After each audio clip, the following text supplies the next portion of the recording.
So, I've been watching the news over the last couple of days and seeing all of the disclosures and news about the Prism scandal, the NSA, and now Edward Snowden being named as the whistleblower.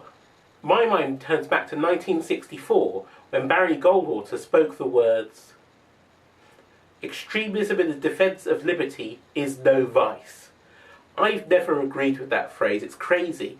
It means that you can say anything, do anything, believe anything once it's in the cause of liberty. However, it does appear that the NSA and others in the political establishment are following that path.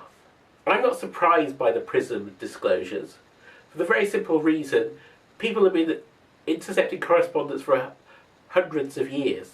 Francis Walsingham in 16th century Elizabethan England was opening people's letters for the purposes of spying and security. Here now is the size and scope of the effort and the fact that it impacts everybody. But we shouldn't be surprised. This is what spies do.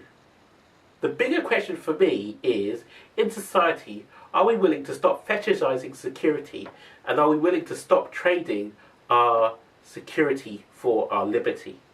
We can have less surveillance in our society, but then there is the risk that less surveillance will mean less information for the security forces and potentially more terrorists and other attacks. I'm happy to make this trade-off, to live in a world where the internet isn't under surveillance and where we don't have CCTV on every corner.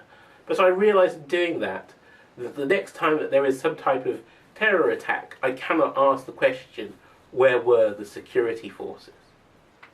But I fear that I'm alone, and most people would like security rather than liberty. Is the answer to the problems that we face today more security, more surveillance, more crackdowns?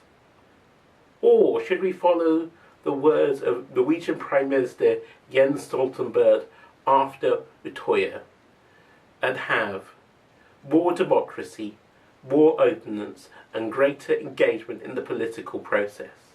As ever, in Shakespeare's words, the fault, dear Brutus, is not in our stars, but in ourselves.